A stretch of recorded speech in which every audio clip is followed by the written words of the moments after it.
financial world, numbers validate the world's business bottom line. In Africa, the bottom line is validated by direct finance. And no longer is it internal, but instead foreign direct investments have pushed the continent to the leader of the emerging market pack. Taking notice of the rapid growth, Ernst & Young, the powerhouse global audit accountancy firm, crunched the continent's investment numbers and launched its annual Africa Attractiveness Survey. And with the Invest in Africa initiative, welcomed select industry insiders to discuss the data collected for the 4th edition of the survey. And it's investment that must have a job-creating impact. So it's investment for the long term, and some important trends that have emerged. And what I'll do is just sort of highlight 3 of those. The first of those is that there has been a dichotomy between investment into Sub-Saharan Africa versus North Africa. So that FDI, that overall number, which looked a little bit, kind of slow growth, when one purely looks at Sub-Saharan Africa, actually has been very positive. So we've seen 20% compound growth in FDI projects in the period since the global economic crisis into Sub-Saharan Africa. North Africa, at best, it's been stagnant. Intra-African investment was a fairly negligible proportion of overall FDI flows in Africa. In 2013, African headquartered companies were responsible for almost 1 in 4 FDI projects in Africa. So in other words, African headquartered companies, whether in South Africa or Nigeria or Kenya or Ghana or whatever, investing in other African countries. So that shift has been, in many ways, fundamental. What we've seen over the last 5 years has been, as I say, a fundamental shift of focus into the tertiary sectors, driven by telecommunications, financial services, consumer goods, consumer products, and business services such as ourselves. It's not to say that the investment into resources has shrunk. It's just that the investment into the service sectors in particular has grown at such a high rate. And what that is indicative of really is the emerging consumer class in so many African markets, and so many of the key African markets. Invest in Africa, formed as many African countries are targeted as an investment destination, is committed to help bridge the gap between seekers of potential business and those already in the continent's marketplaces. While they initiated their efforts in Ghana, they continue to seek to create diversified growth and address the challenges often faced by investors early on. Invest in Africa at its heart is about recognizing that some of the key challenges that businesses face in operating in Africa are shared across sectors. It's not unique to any one sector. And these are challenges like local content, developing local enterprise, movement of goods through ports and borders, tax, legal issues. And they're too big to achieve anything significant on your own, but too important to ignore. So really, we feel that by coming together through partnerships, which is a key word for us, we can make progress on these issues. So we seek like-minded companies that realize that Africa's huge opportunity, huge potential, we want to be there for the long term, but realize that real progress depends on working together. With EY, they're one of our first partners a couple of years ago now when IAA first launched. And they were looking for like-minded companies, as we were, who were committed to Africa for the long term, had a footprint across more than one market, many markets, and who wanted to be able to demonstrate their commitment to the continent, but also that they understood how to do business there. And when you actually have to roll your sleeves up and operate on the ground, what are the critical success factors? So we came together through that. I really enjoyed today, and I thought for me 2 things really stood out. Was that there still remains this big perception gap, this number of people who are still seeing Africa as a hugely challenging market, and actually in some instances ranking it as their least attractive destination, despite recent progress. There's a lot of work for people like us to do still. And I think the other standout finding was that despite the encouraging signs on FDI, people are still struggling to identify local partners that everyone says are so critical to success. And you keep hearing local partners this, local partners that, but you still hear that right the way from the big private equity houses all the way through to operators that have been on the ground for many years, that they still struggle to find good quality local suppliers and partners to work with, which is a big challenge, but in a way for us it's almost encouraging because it's very much what we try to address through our work, particularly the work we're doing in Ghana and with a new tool called the Africa Partner Pool that we will be launching later this year. We're trying to bring together credible local firms into one digital platform. So it's encouraging that we know we're fishing in the right place, but there's much to be done.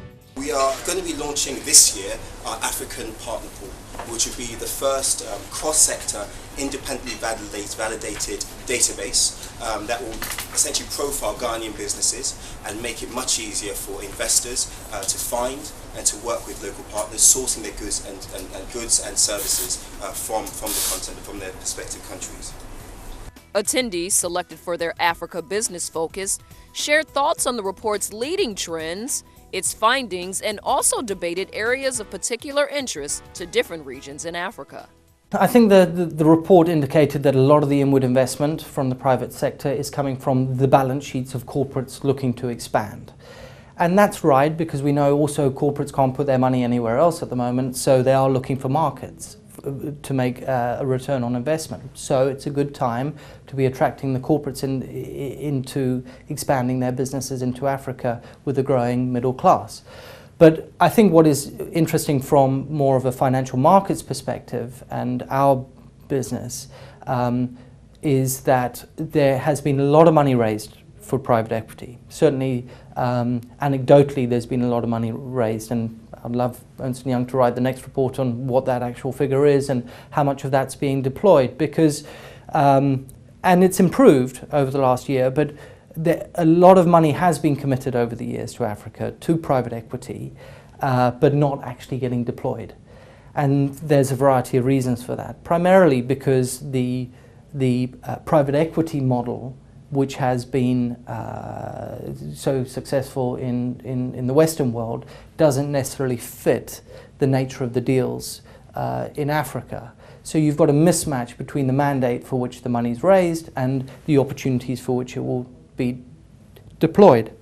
What's important is where policymakers are with respect to what instrument they want to use in order to affect change in developing countries, in this case Africa. So private equity was identified early on as the instrument that developing financial institutions would use and put taxpayer money in order to invest in African countries. And that's the reason why PE assets have grown so much, because corporates have viewed that emphasis as a way of de-risking the project. So the way the process works is development financial institutions invest in private equity funds. Private equity funds go in, they take sort of the first loss with the DFI money, and then subsequent to that you have corporate money, institutional investors, pension funds, insurance companies come in and purchase shares in these sort of de-risked assets. One of the things that really stood out to me was confirmation in data form of the fact that the Africa Rising story is a real story, and actually the investors have bought into that story and they're starting to put their money and backing that story. So I think that's obviously quite positive for the continent. And for me, however, it also highlights some of the risks that that a lot of us who have been operating on the continent understand, and that's the fact that political risk does make a difference. So when we look at the dichotomy between FDI going into North Africa versus FDI going to Sub-Saharan Africa, there's a clear distinction where actually Sub-Saharan Africa, because we've seen a dramatic improvement in the political environment and political stability, there's a lot more FDI going there versus North Africa, where we had effectively revolutions or pseudo-revolutions which have kind of been captured as the Arab Spring. And I think that's a very clear message for African governments to understand that at the very least that you need a level of political stability to be able to attract FDI, that sustainable growth in Africa cannot happen unless you've got an enabling environment, and political stability is key to that.